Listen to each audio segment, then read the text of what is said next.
Bismillah. Bismillahirrahmanirrahim. Assalamualaikum warahmatullahi wabarakatuh.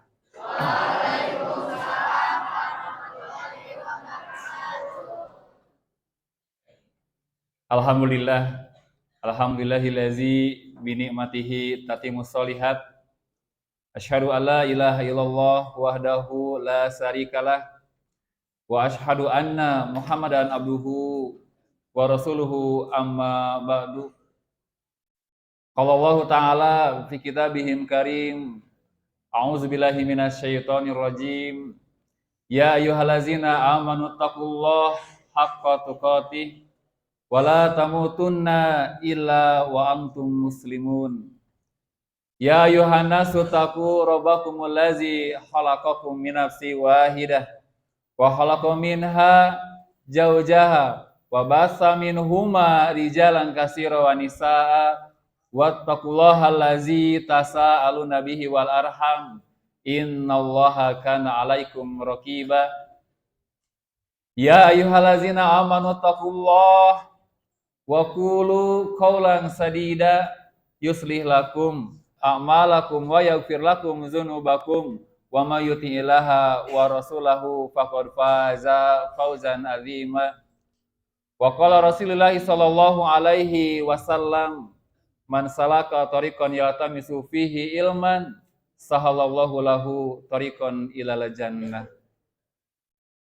Alhamdulillah, tiada ada kata yang lebih indah kita izharkan, kita ungkapkan di kesempatan siang hari ini kecuali untayan kata demi kata yang kita rangkai untuk memuji Allah Subhanahu wa Ta'ala. Karena atas segala limpahan nikmat dan karunia-Nya pada kesempatan siang hari ini Allah Subhanahu wa Ta'ala mengumpulkan kita semua di salah sebuah rumah-rumah Allah yang Allah Subhanahu wa Ta'ala cintai dan Allah Subhanahu wa Ta'ala muliakan. Sebagaimana sabda Nabi sallallahu alaihi wasallam, ahabbul biladi ilallahi masajiduha, bahwa tempat yang dicintai di sisi Allah Subhanahu wa Ta'ala adalah masjidnya, adalah masjid di mana hari ini, siang hari ini kita berkumpul, berada di dalamnya. Kemudian salawat teriring salam selamanya semoga tercurah limpahkan kepada Nabi kita Muhammad sallallahu alaihi wasallam, dan mudah-mudahan terlimpah ruahkan kepada kita semua orang-orang yang senantiasa mengikuti dan mencintai sunnah-sunnahnya sampai akhir zaman. Amin. Ya Allah, ya Rabbal Alamin. Para siswa dan siswi, santri, santriyah, SMP dan SMK, Sai School yang Allah Subhanahu wa Ta'ala muliakan dan Allah Subhanahu wa Ta'ala cintai. Amin. Kaifa halukum jami'a? Alhamdulillah. Merupakan sebuah kebahagiaan di saat Allah Subhanahu wa Ta'ala kembali mempertemukan ana pribadi dengan antum dan antuna sekalian di kesempatan siang hari ini, selepas beberapa waktu yang lalu Allah Subhanahu wa Ta'ala takdirkan kita untuk bertemu di beberapa kesempatan yang lalu. Dan alhamdulillah di kesempatan siang hari ini kembali Allah Subhanahu wa Ta'ala pertemukan kita dengan para mujahidallah, dengan para mujahid-mujahid Allah, dengan para pencari ilmu, dengan para penikmat ilmu yang insya Allah Ta'ala mudah-mudahan berkumpulnya kita di kesempatan siang hari ini ada dalam keberkahan Allah Subhanahu wa Ta'ala. Amin ya Allah ya Rabbal Alamin. Ikhwan wa akhwatillah, Tentunya untuk kita semua di kesempatan siang hari ini patut merasa berbahagia. Mengapa? Karena hadirnya kita di kesempatan siang hari ini adalah di antara sebab terbesar Allah Subhanahu wa Ta'ala turunkan kasih sayangnya kepada kita semua. Sebagaimana Nabi kita Shallallahu Alaihi Wasallam pernah bersabda, "Wa majtama'a qaumun fi baitin min buyutillah yatluna kitaballah wa yatadarasunahu bainahum illa najalat alaihimus sakinah wa ghasyiyatuhumur rahmah." Paham tuh? Ada yang bisa menjelaskan? Nabi kita Shallallahu Alaihi Wasallam pernah bersabda, tidaklah berkumpul suatu kaum di salah sebuah rumah-rumah Allah yang dimaksud adalah masjid yang terus kemudian di dalamnya dipelajari Al-Quran satu dengan yang lain saling mempelajarinya, maka kecuali yang pertama, tidak lain tidaklah bukan Allah Subhanahu wa Ta'ala akan turunkan ketenangan, dan yang kedua Allah akan naungi kita dengan rahmatnya. Allah Subhanahu wa Ta'ala akan memberikan kasih sayangnya kepada kita semua, orang-orang yang berkumpul, baik yang di atas sana, ada ahwat, pun juga yang di bawah, ikhwan sekalian, semua yang hadir di masjid ini, Allah Subhanahu wa Ta'ala akan limpahkan kasih sayangnya. Amin. Ya Allah, ya Rabbal Alamin. Ikhwan wa ahwatillah, rahimakumullah, yang Allah Subhanahu wa Ta'ala muliakan. Di awal, ana berdoa kepada Allah Subhanahu wa Ta'ala, semoga pertemuan siang hari ini menjadikan pertemuan di mana Allah titipkan ilmu kepada kita semua. Allah Subhanahu wa Ta'ala berikan pemahaman ilmu kepada kita semua. Maka berdoalah kepada Allah agar kita diberikan ilmu yang bermanfaat. Bagaimana doanya? Bagaimana doanya?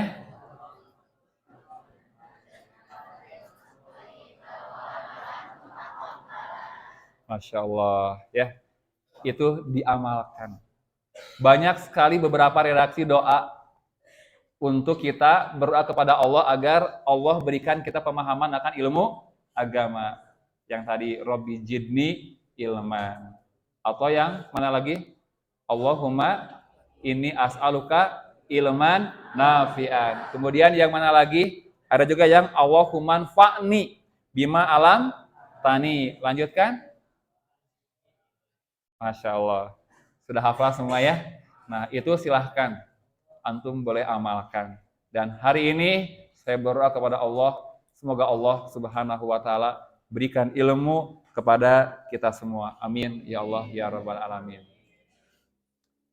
Ngantuk tidak? Tidak. Ada yang mungkin terasa ngantuk, juga ada yang mungkin tidak akan lama. Mungkin untuk pertemuan kita siang hari ini cukup sampai asar ya.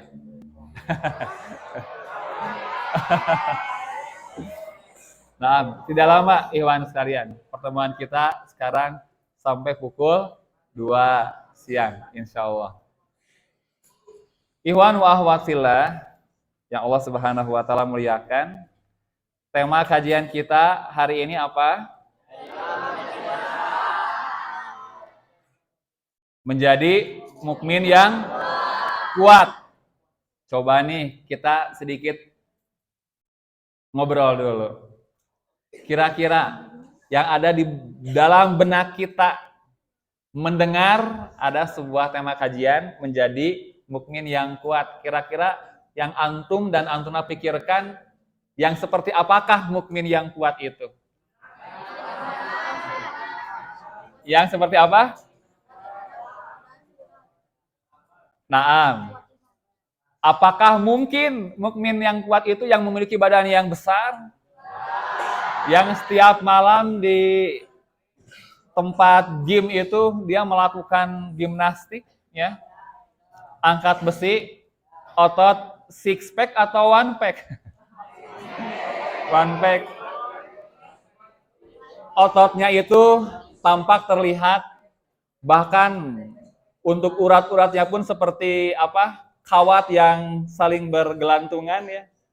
Apakah seperti itu?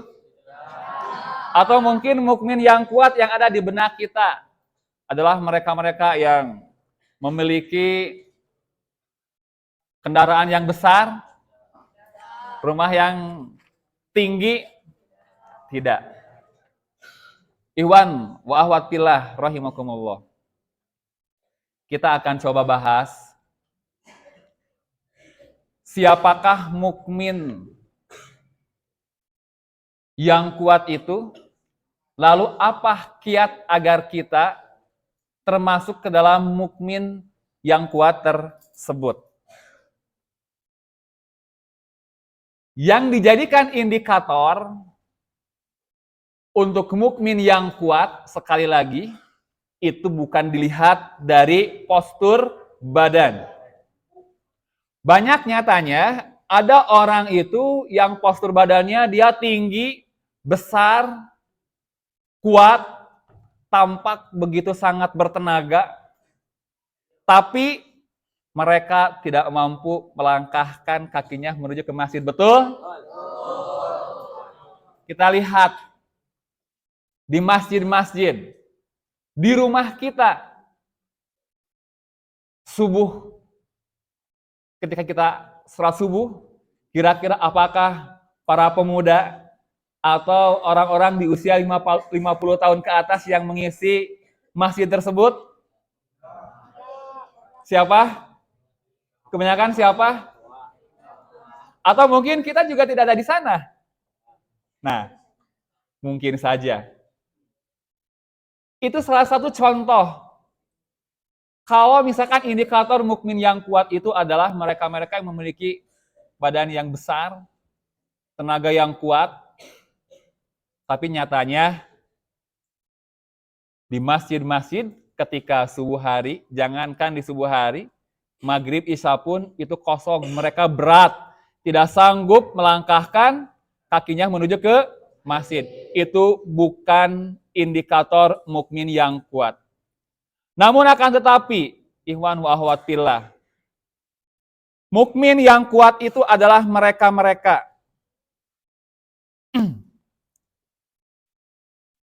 yang memiliki respon kuat memenuhi panggilan Allah Subhanahu wa taala. Mereka-mereka yang memiliki keimanan di dalam hatinya untuk memenuhi perintah-perintah Allah Subhanahu wa taala.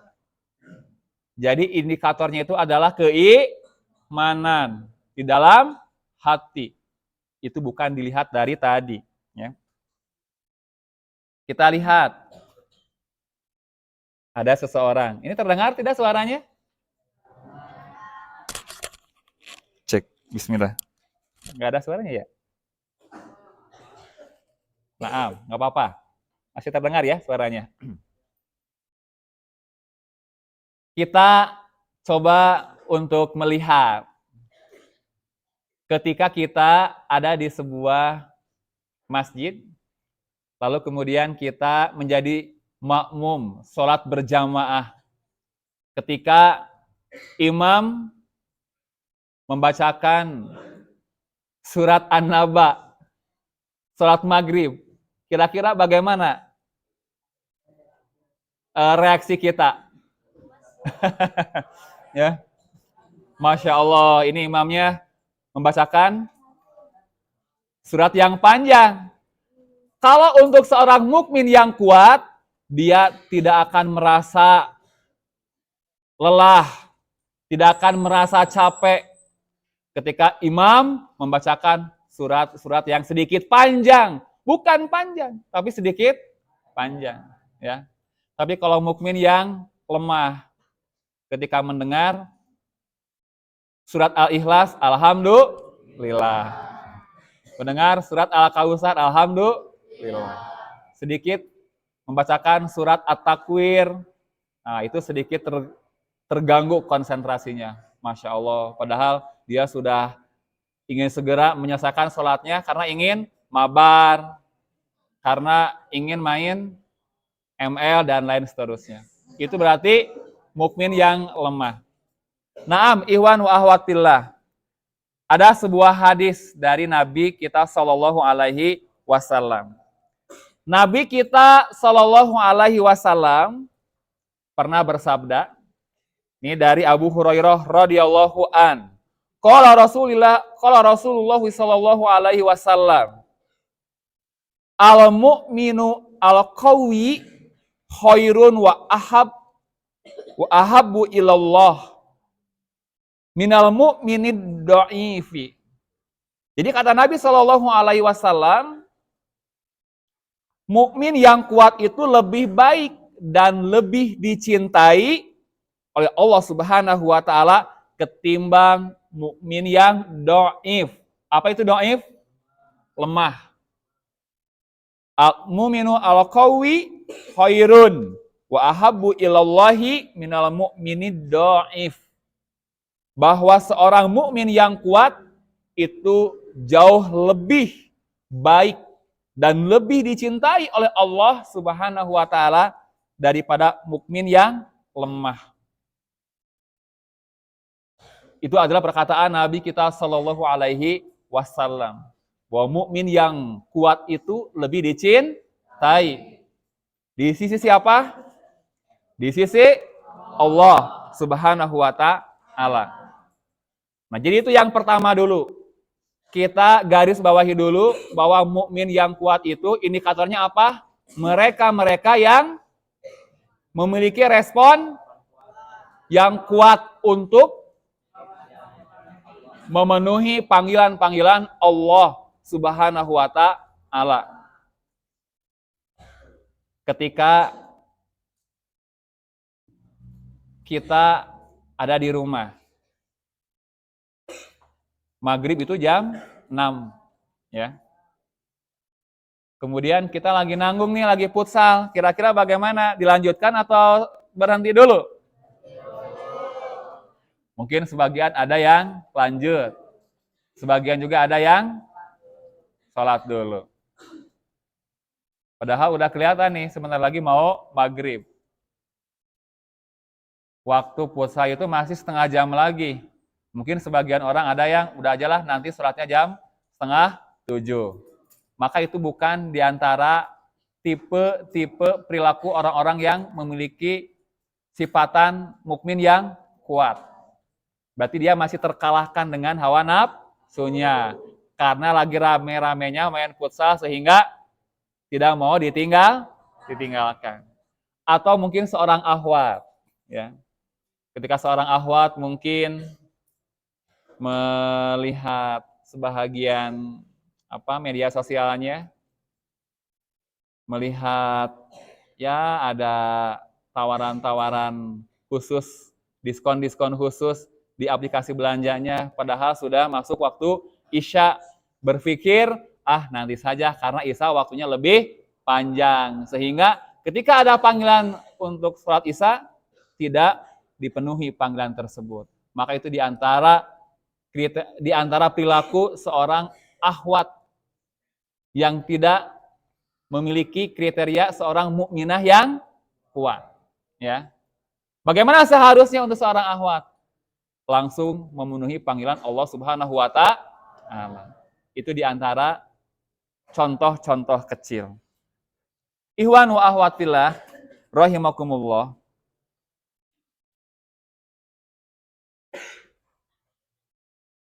Di antara ini ya, poin berikutnya. Jadi bukan berarti untuk seorang mukmin yang lemah itu mendapatkan satu posisi yang jelek di hadapan Nabi Shallallahu Alaihi Wasallam. Tidak, ikhwan. Bukan berarti untuk seorang mukmin yang lemah itu mendapatkan posisi yang jelek di hadapan Nabi Shallallahu Alaihi Wasallam. Karena Nabi kita Shallallahu Alaihi Wasallam kembali melanjutkan wa fi kulli khairun, ya. Kata Nabi Shallallahu Alaihi Wasallam, dan pada keduanya ada kebaikan. Jadi mukmin yang kuat dan mukmin yang lemah, di antara keduanya ada kebaikan. Ya. Jadi bukan berarti mukmin yang lemah itu jelek seluruhnya. Tidak. Ya. Di antara keduanya ada kebaikan. Maka kata Nabi SAW, agar kita menjadi seorang mukmin yang kuat, yang pertama, ya, ihris ala ma yanfa'uka wasta'in billah wala ta'jaj. Yang pertama, kata Nabi SAW, bersungguh-sungguhlah kita untuk sesuatu yang bermanfaat bagi kita. Kalau bahasa Nabi itu ihris ala ma yanfa'uka, maka bersungguh-sungguhlah untuk mendapatkan apa yang bermanfaat bagimu. Wasta'in billah wala ta'jaj, dan memohonkanlah pertolongan kepada Allah dan janganlah merasa lemah. Ya.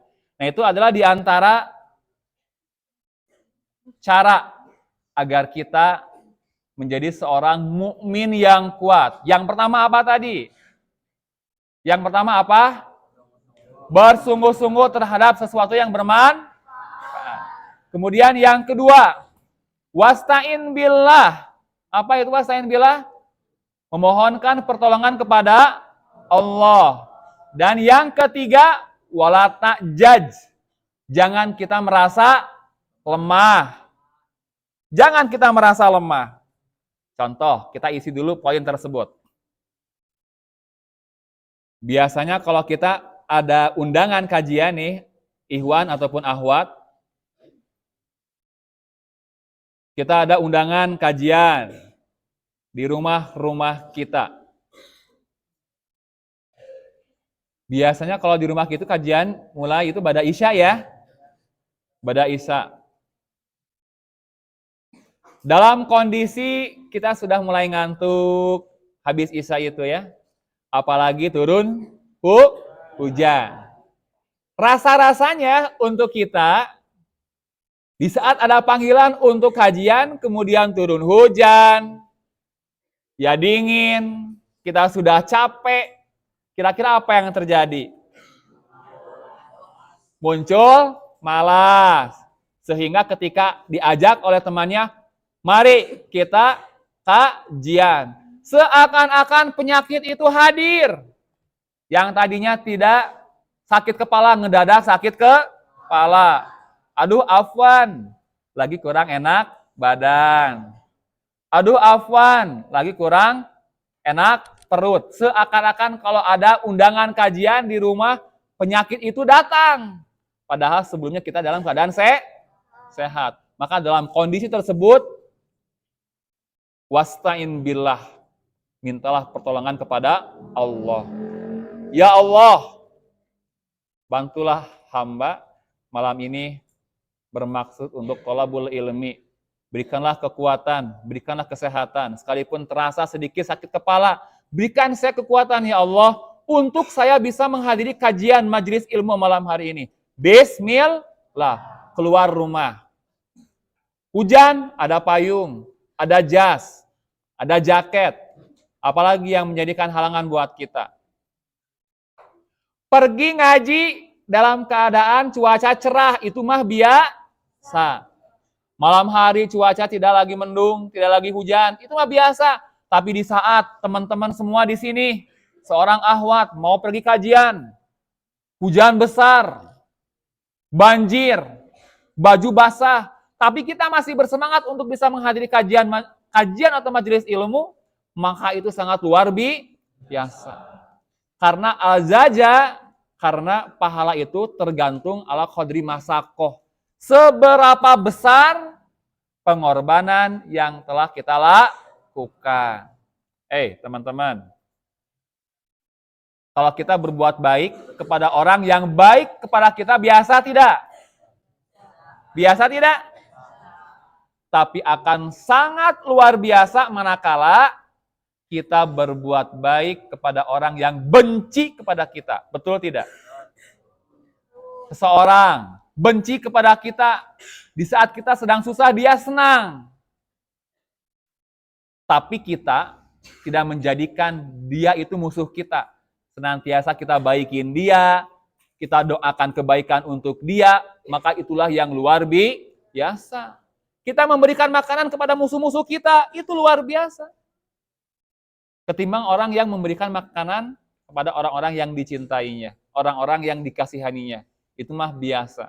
Pun juga tadi, kita pergi ke majelis ilmu dalam kondisi hujan, ngantuk, gelap, capek, tapi kita masih saja berangkat bismillah mencari keridhaan Allah, itulah mukmin yang kuat.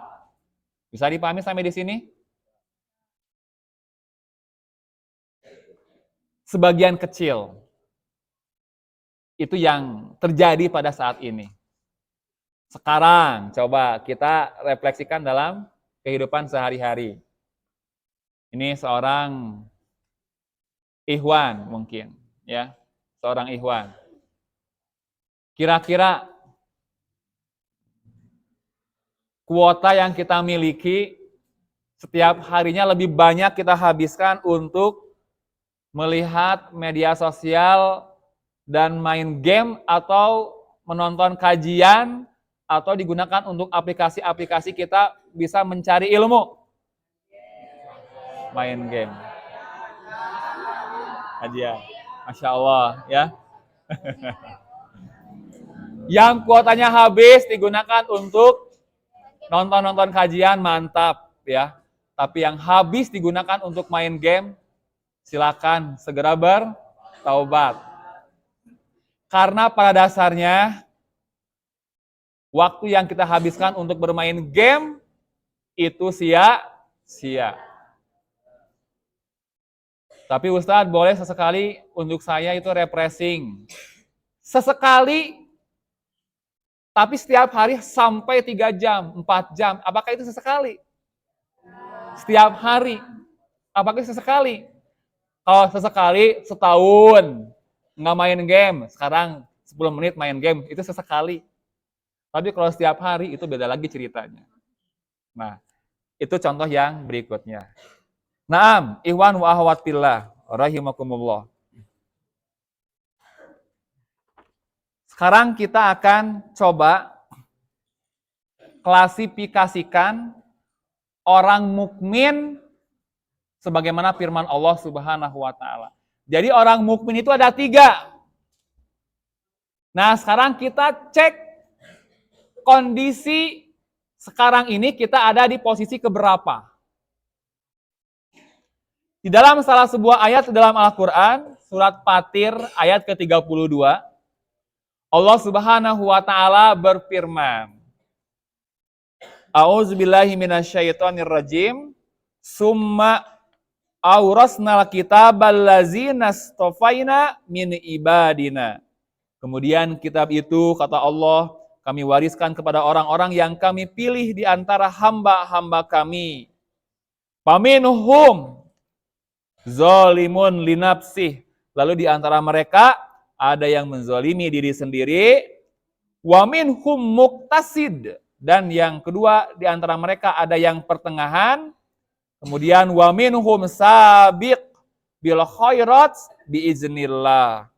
Dan yang ketiga di antara mereka pun ada yang lebih dahulu berbuat kebaikan atas izin Allah. Zalika huwal fadlul kabir. Dan yang demikian itu adalah karunia yang besar. Surat apa tadi? Fatir ayat ke-32. Jadi orang mukmin itu ikhwan wa akhwat fillah rahimakumullah dibagi ke dalam 3 tingkatan. Nah, ya. Yang pertama yaitu zolimu linafsih. Yaitu golongan orang-orang yang menzolimi diri sendiri. Siapa mereka? Yaitu mereka-mereka yang mencampur adukan perbuatan yang baik dengan perbuatan yang buruk. Perbuatan yang keji. Namun mereka masih melakukan perkara yang wajib. Itu adalah zolimu linafsih. nafsi. Kita akan perjelas. Zolimul nafsi adalah mereka-mereka kalau ahwat. Kalau ahwat mungkin mereka-mereka yang membiasakan diri untuk menutupi auratnya. Kalau laki-laki, mereka-mereka yang senantiasa melaksanakan sholat berjamaah di masjid. Saum Ramadannya tidak ditinggalkan. Bertutur kata yang sopan, yang santun, yang halus seorang ahwat, pun juga seorang ikhwan. Tapi di antara mereka masih mencampur adukan dengan perkara-perkara yang keji. Seorang laki-laki dengan laki-laki yang lain saling bertukar, entah itu ada gambar-gambar apa, atau itu mungkin ada video-video pendek apa, kemudian ditonton bersama, dalam kondisi mereka tahu itu merupakan perbuatan yang keji, perbuatan yang jelek. Sholatnya dilakukan, ngajinya sering, tapi pun juga seiring dengan itu, dia pun sering mengkoleksi video-video yang menyebabkan kebencian Allah Subhanahu wa Ta'ala. Paham tuh? Video apa yang dimaksud? Gambar apa yang dimaksud?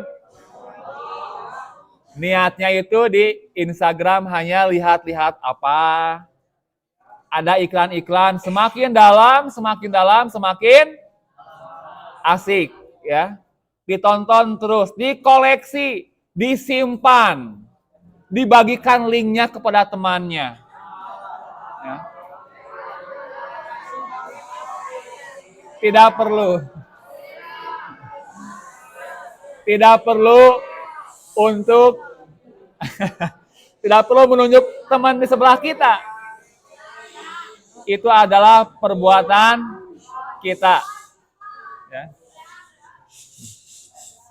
Seorang ahwat, contoh, niatnya itu hanya sekedar sedikit menyampaikan informasi. Ya. Kemarin aku lihat seseorang deh di Soreang katanya. Oh siapa? Coba dong duduk di sini. Mulai ada menceritakan kejelekan orang lain. Semakin dalam, semakin asik, terjadilah gibah di sana.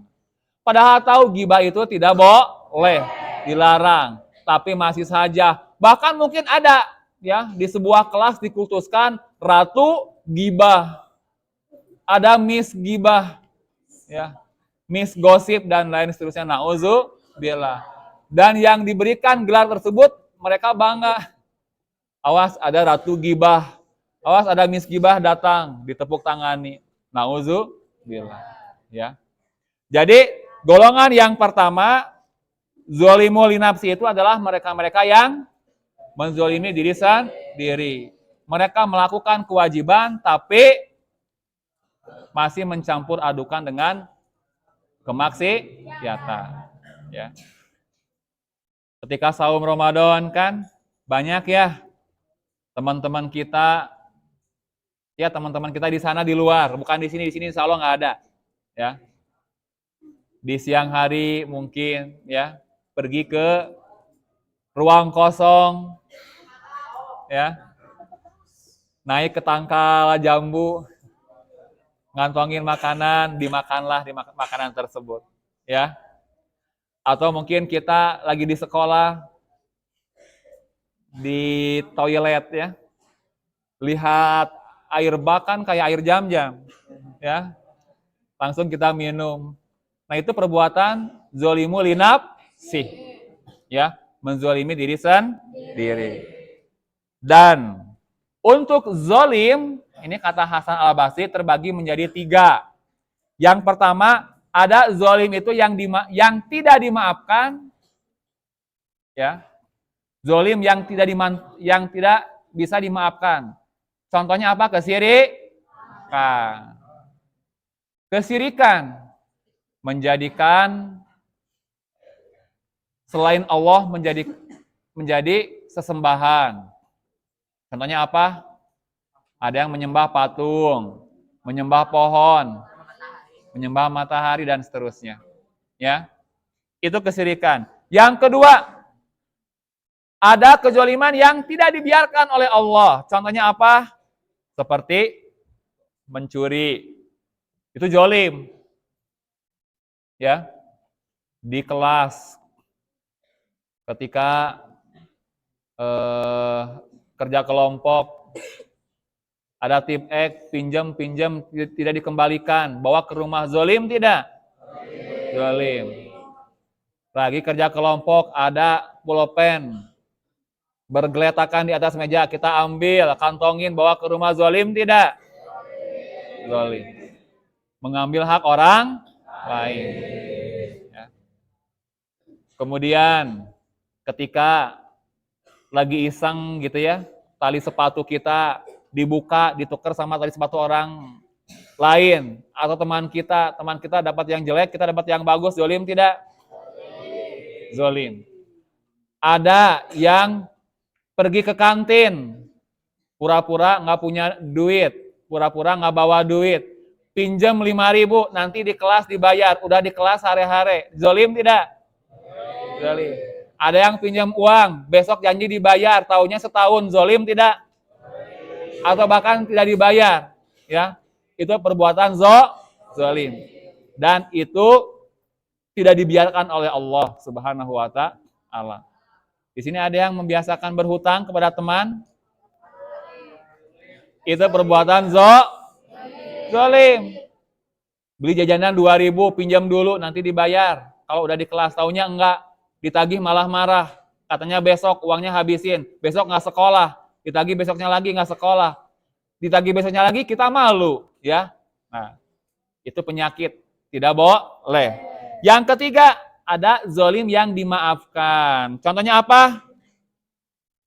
Contohnya apa? Zalim yang dimaafkan, yaitu menzalimi diri kita sendiri, ya. Nah, yang dimaksud begini, teman-teman semuanya, ya. Zalim yang dimaafkan itu, ya. Semisal kita ketika ada di rumah, ini untuk ikhwan kalau misalkan suka beres futsal gitu ya, itu pakaian-pakaian kotor disimpan di mana itu? Nah, misalkan naruhnya di mana saja, nah itu zalim gitu ya, untuk diri kita sendiri. Merugikan diri kita sendiri itu masih bisa dimaafkan, ya. Nah, itu untuk zalim, kata beliau Al-Imam Hasan Al-Basri. Jadi yang paling parah itu adalah zalim yang pertama, yaitu berupa kesyirikan. Kemudian yang kedua, ada golongan orang mukmin itu yang muktasid, yaitu golongan pertengahan. Siapa mereka? Yaitu mereka-mereka yang merasa cukup dengan melakukan perkara yang wajib dan tidak berusaha untuk melakukan perkara-perkara yang sunnah. Jadi kalau udah selesai saum wajib di bulan Ramadan, sudah tidak melaksanakan saum sunnah di Senin, Kamis. Kalau sudah melaksanakan sholat yang 5 waktu, sudah tidak ditambah dengan rawatibnya, tidak ditambah dengan sholat duhanya, ya. Kemudian ketika kita makan, bagaimana sunnahnya? Naam, ya. Tidak berdiri, menggunakan tangan kanan, membaca bismillah, kemudian duduk, kemudian ada nasinya, ada lauhnya, betul. Ketika kita, betul, nikmat ya, Masya Allah. Jadi ketika kita sudah melakukan perkara yang wajib, tapi terus kemudian tidak berusaha melaksanakan perkara yang sunnah, maka ini masuk ke dalam kategori atau klasifikasi mukmin yang kedua, yaitu yang pertengahan. Cukup sholat aja, dia tidak mempelajari untuk sholat-sholat sunnah yang lainnya misalkan. Nah, kalau untuk poin yang kedua yang tadi, ya, itu adalah kondisi yang pertengahan, ya, pertengahan.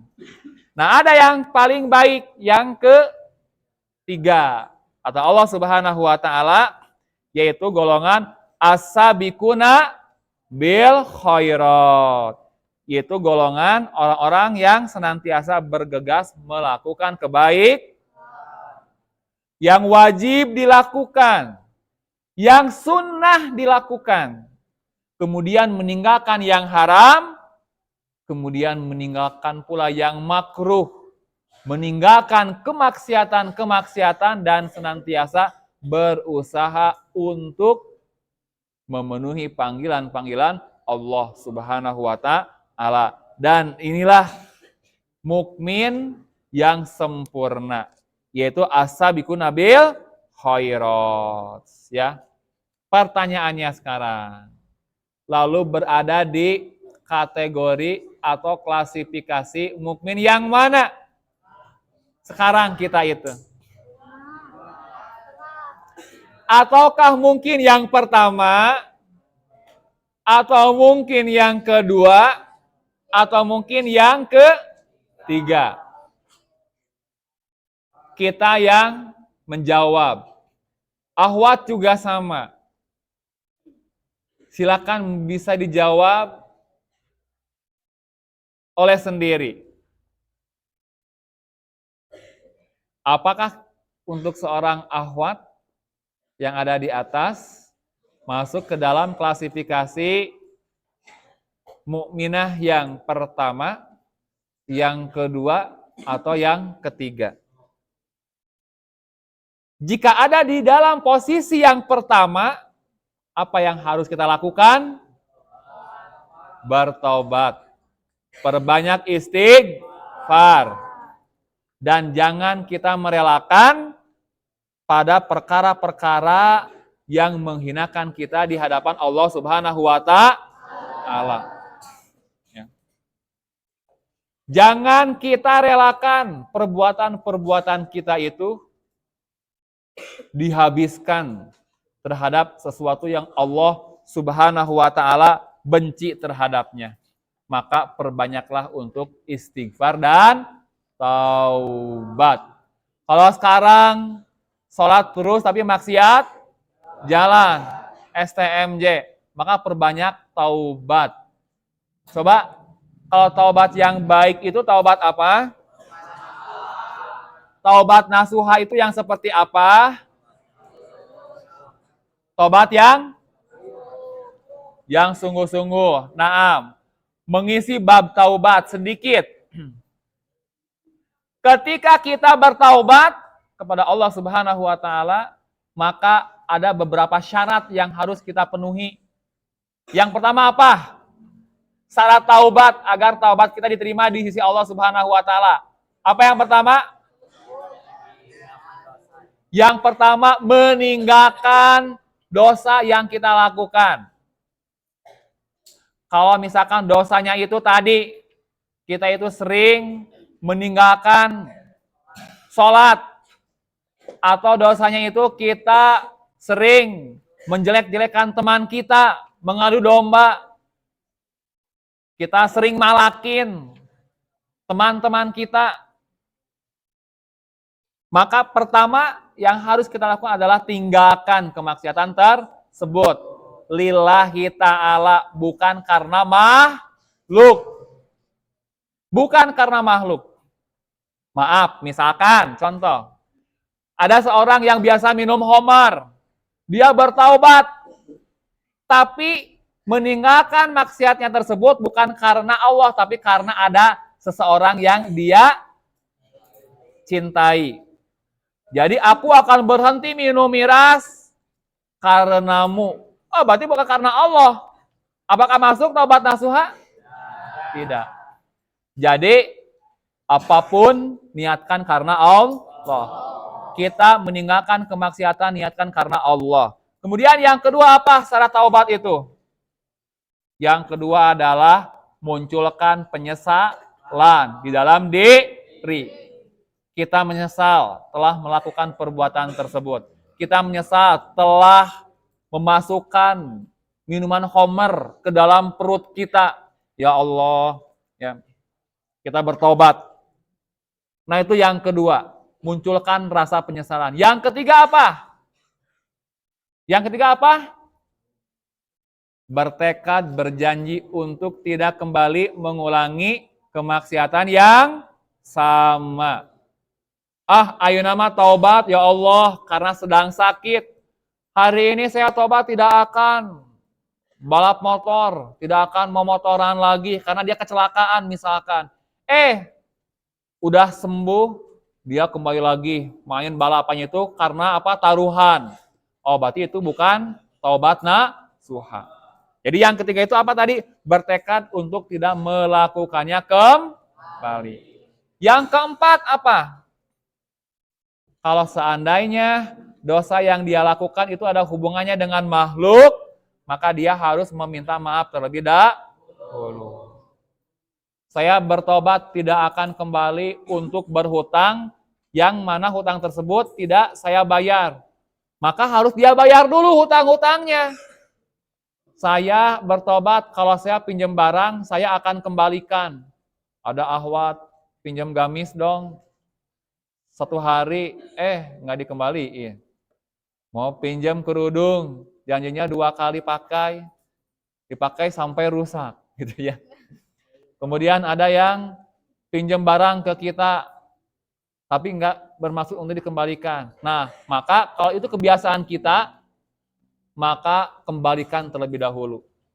Barang-barang yang kita pinjam, uang yang kita pinjam, kalau kita pernah menyakiti orang lain, maka kita harus meminta maaf terlebih dahulu. Dan yang kelima apa? Ada lagi nggak kira-kira? Dan yang kelima, ketika kita bertobat kepada Allah, maka carilah waktu-waktu terbaik. Carilah waktu-waktu terbaik kita berdoa, bertaubat kepada Allah Subhanahu wa Ta'ala, ya. Karena dengan waktu terbaik tersebut itu akan menambah Allah Subhanahu wa Ta'ala mengijabah dan menerima segala macam bentuk taubat kita kepada Allah Subhanahu wa Ta'ala. Ikhwan wa akhwat fillah rahimakumullah. Kembali ke pembahasan tadi di awal, menjadi mukmin yang kuat, ya. Jadi nih, kita kembali bahas lagi. Jadi mukmin atau mukminah yang kuat itu yang bagaimana tadi? Yang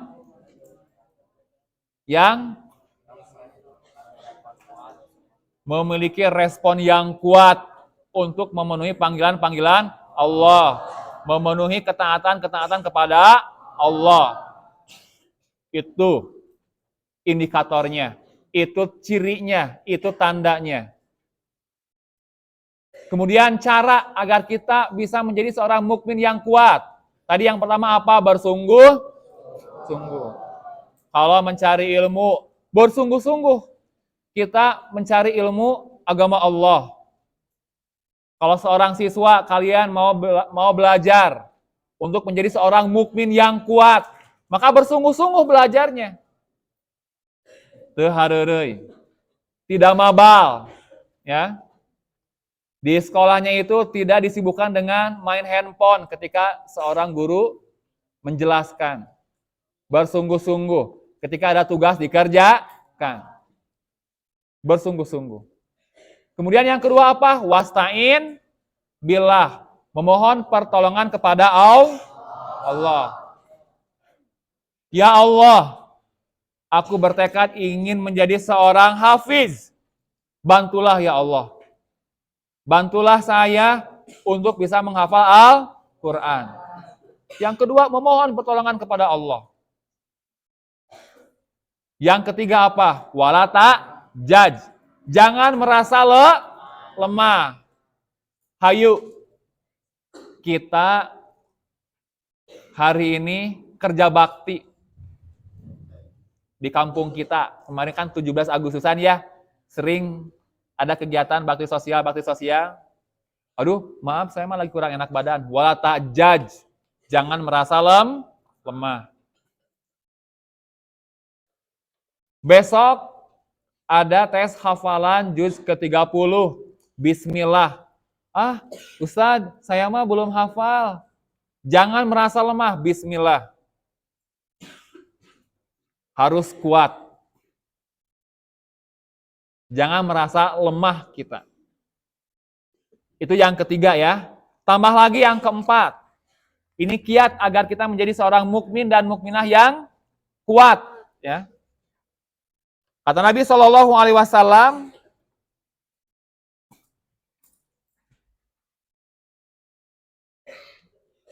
masih di hadis yang tadi,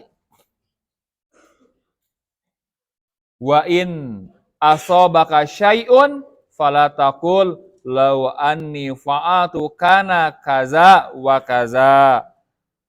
Dan apabila kita tertimpa musibah, jangan kita mengatakan seandainya aku berbuat demikian, tentu tidak akan begini dan begitu.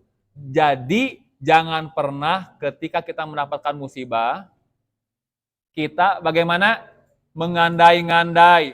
Coba saja, tadi saya nggak ikut sama kamu naik motor, pergi ke sekolah misalkan. Mungkin saya tidak akan pernah celaka. Nah, seperti itu. Ya. Jadi, tidak boleh kita itu mengandai-ngandai ketika kita ditimpa sebuah musibah, jangan mengatakan kalau seandainya begini dan begitu, pasti tidak akan terjadi begini dan begitu. Ya, itu tidak boleh. Itu di poin yang keempat. Dan yang terakhir, di poin yang kelima adalah kita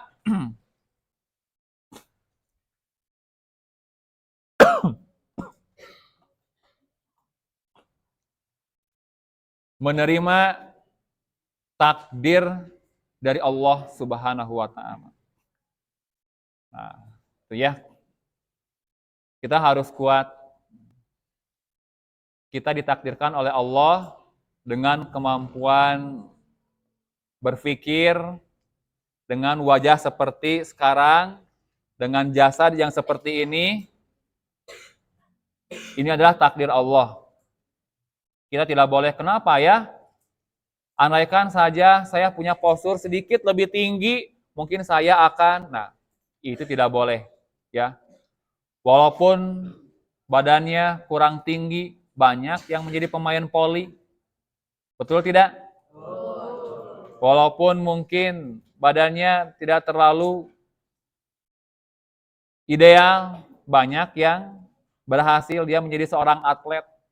Intinya tadi, wala ta'jaj. Wala ta'jaj. Naam, Ikhwan wa ahwat fillah. Waktunya habis ya? Nah, sekarang kita akan masuk ke sesi tanya jawab. Mudah-mudahan kalau misalkan pertanyaannya bisa dijawab, akan dijawab.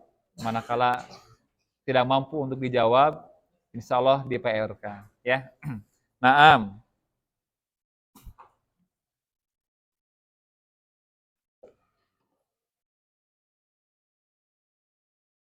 Assalamualaikum Ustadz.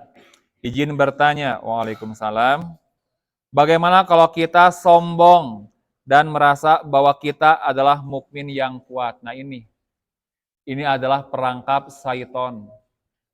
Syaiton terkadang lebih tahu celah di mana kita itu lengah.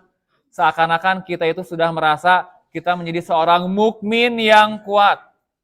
Padahal dalam Al-Quran Allah Subhanahu wa Ta'ala pernah berfirman, jangan sekali-kali kita itu merasa suci, merasa bersih, merasa kita sudah menjadi orang yang baik, karena Allah yang lebih mengetahui baik tidaknya seorang hamba. Jadi kalau kita sekarang merasa bahwa kita sudah menjadi seorang mukmin, mukminah yang kuat, khawatir ini adalah perangkap syaitan sehingga kita itu terlalu meremehkan orang lain. Kamu mah ya dikasih hujan segini juga sudah tidak mau untuk pergi ke majelis. Lihat saya juga sama dingin, saya juga sama capek, saya juga sama lelah, tapi saya berangkat memenuhi panggilan Allah karena saya ada seorang mukmin yang kuat. Nah, itu kepedean, itu sombong berarti. Tidak boleh kita merasa telah menjadi seorang mukmin yang kuat. Kalaupun misalkan di dalam hati terbersit, seakan-akan Allah senantiasa mudahkan kita sholat berjamaah, Allah mudahkan kita untuk bisa bersedekah, Allah senantiasa kuatkan kita di saat-saat kita sedang terpuruk, banyak masalah, tapi Allah senantiasa berikan solusi dan kita tetap tegar, kuat, sabar menghadapinya. Maka itu adalah karunia. Sebagaimana dalam salah sebuah hadis Nabi, iza aradallahu bi abdin khairan, apabila Allah berkehendak baik kepada seorang hamba, kata Nabi, maka Allah akan mempekerjakannya. Artinya apa? Allah akan mudahkan untuk seorang hamba tersebut berbuat baik. Jadi kalau kita dimudahkan senantiasa berbuat baik, beramal ibadah, beramal solih, beribadah, kita tidak mudah untuk terbawa ke dalam perkara yang dibenci oleh Allah, maka itu adalah karunia. Kita patut bersyukur kepada Allah Subhanahu wa Ta'ala dan tidak mesti memunculkan perasaan bangga bahkan menyombongkan di hadapan orang lain. Wallahu a'lam. Assalamualaikum Ustaz, izin bertanya. Waalaikumsalam. Bagaimana hukum menggibahi orang dan menghina orang lain? Ini sudah jelas. Bagaimana hukumnya? Dosa. Tapi Ustaz, aku mah hanya sekedar berdiskusi, disertai dengan fakta-fakta yang ada, tidak bermaksud untuk menjelekkan orang lain. Hanya berdiskusi saja, benar atau tidak, yaitu ghibah. Kalau misalkan apa yang diceritakan itu adalah bohong, maka itu menjadi fitnah. Ya, itu akan menjadi fitnah. Sekalipun apa yang terjadi itu benar, yaitu ghibah. Iya, ada benar kan bahwa si dia itu begini, yaitu ghibah. Hukumnya tidak boleh. Bahkan di sini menghina orang lain, menghina dengan fisik. Hei, kutil, ya. Hei, misalkan apa, itu tidak boleh. Menghina secara fisik. Atau menghina karena kesalahan yang pernah dia lakukan, itu tidak boleh. Ya. Wallahu a'lam. Ini jelas jawabannya tidak boleh menghina dan menggibahi orang lain. Masih ada pertanyaan?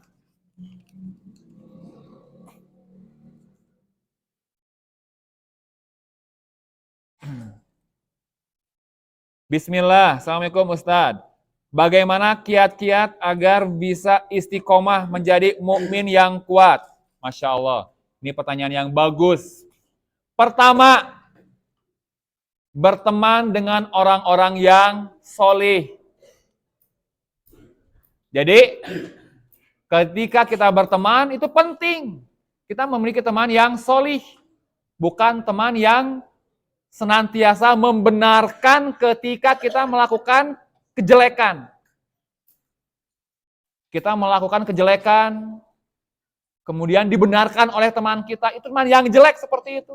Teman yang baik itu yang berani. Ketika kita melakukan kejelekan, dia katakan jelek. Ketika kita melakukan kebenaran, dia katakan itu benar. Teman yang jelek itu bagaimana? Membenarkan kejelekan temannya sendiri. Duh, ini ya, contohnya banyak sekali, cuman tidak perlu dicontoh mungkin. Ya, tidak perlu dicontoh. Emang aku salah apa katanya? Kalau aku mungkin juga suka sama si dia. Gitu, ya. Dalam kondisi seseorang tersebut mungkin juga dia sudah ada yang punya, misal gitu. Satu contoh yang tidak perlu ditiru, ya. Kan sering terjadi ya, ada cinta segi 4. Sekarang sudah tidak musim segitiga, sekarang sudah segi 4. Mungkin sudah segi 5, jadi sudah terlalu ribet. Pajuriwat, kalau 3 mungkin 3 orang. Ini yang ini ke nauzubillah. Itu satu perkara yang tidak perlu dicontoh. Emang aku salah gitu ya? Ya salah gitu. Karena pacaran itu tidak dibenarkan. Tapi kan aku hanya mewakili perasaan saya selaku lawan jenis. Saya itu merasa kalau itu merupakan perbuatan yang jelek, maka kata temannya ya itu jelek, tidak dibenarkan. Ya, kalau misalkan benar ya benar. Kemudian yang kedua, tadi yang pertama apa? Berteman dengan orang yang soleh. Yang kedua adalah menghadiri majelis-majelis ilmu. Bagaimana kita mau istiqomah kalau kita jauh dari majelis ilmu?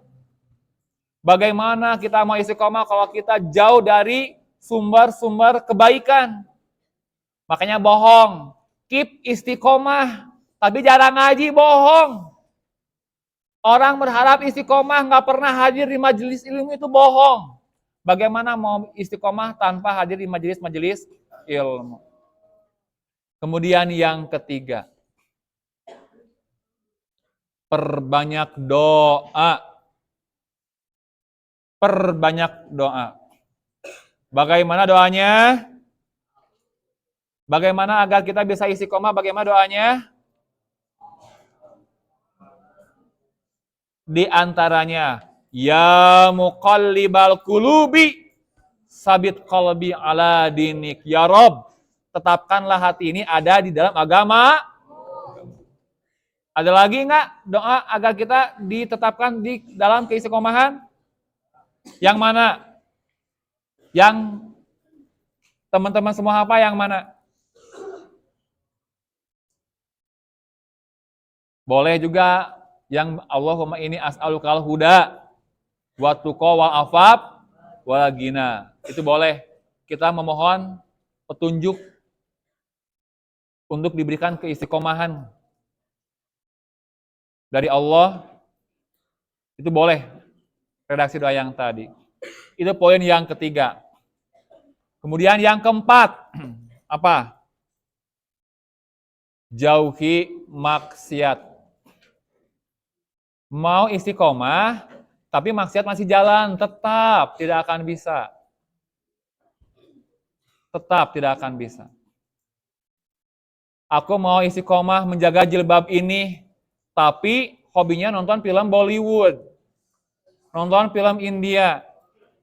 Di rumah pakaiannya misalkan ya menyerupai orang-orang Korea katanya, ya. Ingin istiqomah gitu, ya.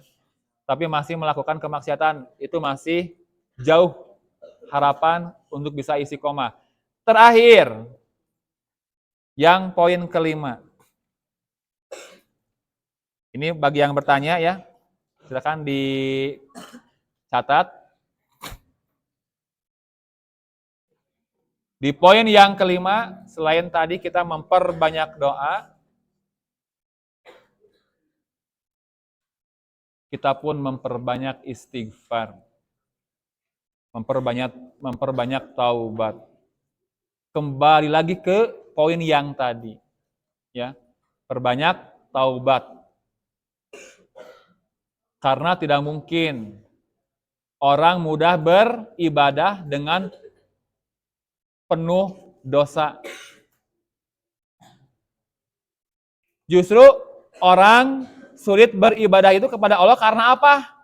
Banyaknya dosa Kata Al-Imam Asy-Syafi'i, ya, beliau pernah mengatakan, mungkin saja sulitnya kita itu beribadah kepada Allah, beramal solih, berbuat baik, dan sejenisnya, memenuhi panggilan-panggilan Allah, itu terasa sulit karena apa? Karena terlalu banyak dosa-dosa di dalam diri kita.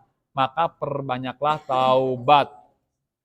Agar kita bisa istiqomah, maka perbanyaklah taubat. Wallahu alam, itu 5 kiat agar kita bisa beristiqomah. Ya. Pertanyaan terakhir. Nah, ini panjang, harus dibaca dulu. Oh, tadi ini ada kelasnya ya. Dari Kevin, kelas 8A, Masya Allah. Ya.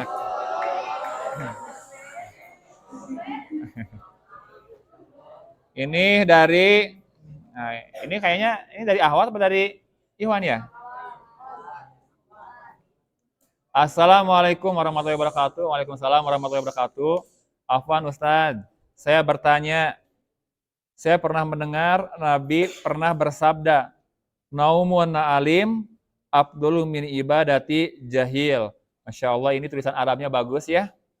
Yang artinya, tidurnya orang yang berilmu itu lebih bagus daripada orang yang beribadah tidak pakai ilmu. Nah, ya. Tidurnya orang yang berilmu itu lebih baik ketimbang orang yang beribadah tidak pakai ilmu. Apakah benar? Setan itu lebih takut kepada orang yang tidur pakai ilmu daripada orang yang beribadah tidak pakai ilmu. Ini pertanyaannya sangat kritis ya, Masya Allah. Ya. Naam, jadi begini. Memaknai di antara perkataan ini, memang untuk seseorang yang beribadah tanpa didasari ilmu, itu jauh lebih besar kemudaratannya ketimbang orang yang tidur, tidak melakukan apapun. Sebagaimana Umar bin Abdul Aziz rahimahullah, seorang khalifah yang Umar bin Abdul Aziz seorang khalifah yang ke-5 setelah siapa? Ali bin Abi. Kata beliau, man abadallaha bi ghairi ilmin. Barang siapa yang beribadah kepada Allah tanpa didasari dengan ilmu, makana yubsidu aksaro mimma yuslih. Maka kejelekan itu jauh akan lebih besar didapatkan ketimbang dengan kebaikan. Jadi untuk orang-orang yang beribadah, ibadahnya itu sekedar mengikuti dunia percenahan, cenah mahki itu tanpa didasari dengan ilmu, maka itu jauh lebih besar kemudaratannya ketimbang orang-orang yang tidak beramal tanpa didasari dengan ilmu. Tadi ibaratkan cekasar nama mening sare, tapi bukan berarti orang yang kesehariannya tidur itu jauh lebih baik ketimbang orang-orang yang tidak beramal. Bukan berarti begitu juga.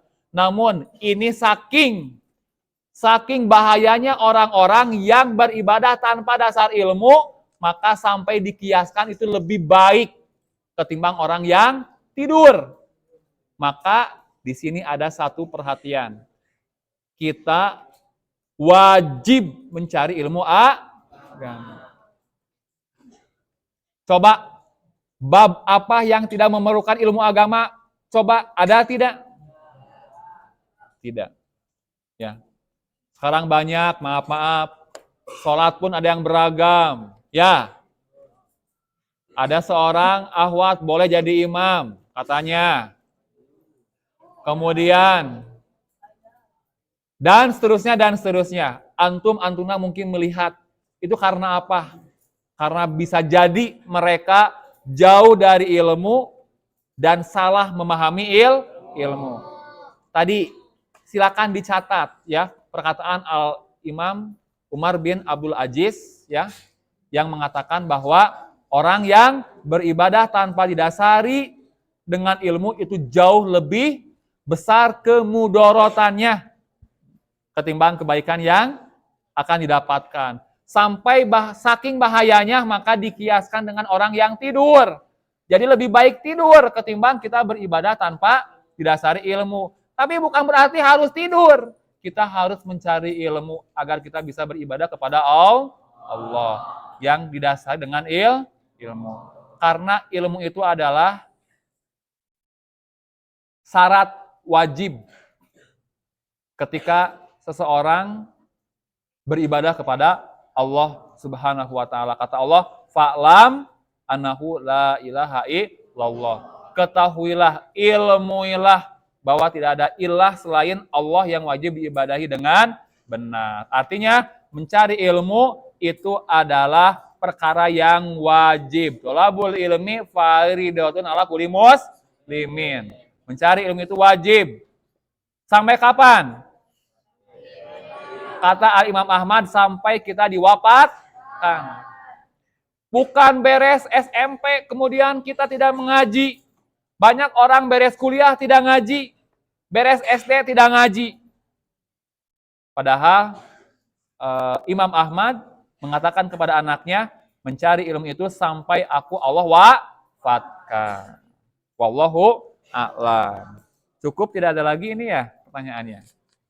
Alhamdulillah. Ikhwan wa akhwat fillah rahimakumullah. Minum dulu. Bismillah. Alhamdulillah. Untuk kajian kita di kesempatan siang hari ini, mudah-mudahan bisa dipahami dengan baik. Kita bisa mengambil faidah dari apa yang kita bahas bersama. Ingat, jadilah seorang mukmin yang kuat, yang tahan godaan dari hawa nafsu syaitan. Jauhi kemaksiatan, jauhi teman yang jelek, tapi rangkul. Teman kita siapapun itu, baik yang baik, baik yang jelek, kita rangkul, kita ajak mereka kepada kebaikan. Yang kita jauhi bukan temannya yang jelek, tapi perilakunya. Teman yang jelek kita ajak kepada kebaikan. Kalau bukan kita, maka siapa lagi?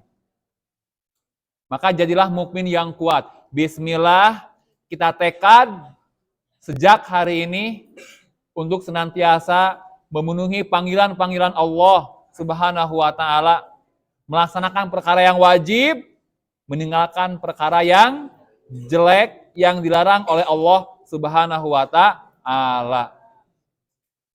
Mudah-mudahan Allah Subhanahu wa ta'ala memberkahi pertemuan kita semua di kesempatan siang hari ini, dan Allah Subhanahu wa ta'ala kembali pertemukan kita mudah-mudahan di kesempatan yang lain, untuk terus kemudian kita bisa kembali duduk bermajelis di tempat yang mulia ini, di salah sebuah rumah-rumah Allah yang Allah Subhanahu wa ta'ala cintai dan Allah Subhanahu wa ta'ala muliakan. Alhamdulillah, akhirul kalam, hadanallahu wa iyyakum, wallahu a'lam bisawab. Subhanakallahumma wa bihamdika, asyhadu an la ilaha illa anta, astagfiruka wa atubu ilaika. Wassalamualaikum warahmatullahi wabarakatuh.